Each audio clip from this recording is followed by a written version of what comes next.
കുറച്ച് വർഷങ്ങൾക്ക് മുമ്പ് ഗുരുവായൂർ ക്ഷേത്രത്തിലേക്ക് ഒരു പെൺകുട്ടി എത്തി. അവൾ വലിയ ഗുരുവായൂരപ്പന്റെ ഭക്തിയാണ്. ആദ്യമായാണ് ആ പെൺകുട്ടി ഗുരുവായൂരപ്പനെ കാണാനെത്തുന്നത്. ദൂരെ നിന്നാണ് അവൾ ക്ഷേത്രത്തിൽ എത്തിച്ചേർന്നത്. ആ പെൺകുട്ടിക്ക് ക്ഷേത്ര കാര്യങ്ങളെക്കുറിച്ച് വലിയ അറിവൊന്നും ഇല്ലായിരുന്നു. അവൾ തിക്കിലും തിരക്കിലും ഇടയിൽ ഗുരുവായൂരപ്പനെ കൺകുളിർക്കെ തൊഴുതു. അങ്ങനെ പുറത്തിറങ്ങി കൊടിമരച്ചൂട്ടിൽ നിൽക്കുമ്പോൾ ആ ക്ഷേത്ര പരിസരത്ത് നല്ല മഞ്ഞ നിറമുള്ള ജമന്തിപ്പൂക്കൾ കൊണ്ട് ക്ഷേത്രം അലങ്കരിക്കുന്നത് അവൾ കണ്ടു.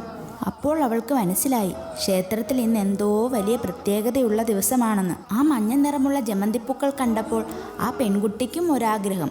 അതിൽ കുറച്ച് പൂക്കൾ അവൾക്കും കിട്ടിയിരുന്നെങ്കിൽ. അവൾ ആ പൂക്കൾ അലങ്കരിച്ച പ്രായമായ ആളോട് ചോദിക്കുകയും ചെയ്തു, എനിക്ക് കുറച്ച് പൂ തരാമോ? പക്ഷേ അയാൾ പറഞ്ഞു, ഇല്ല, ഇത് ഭഗവാന്റെയാണ്, തരാൻ പറ്റില്ല.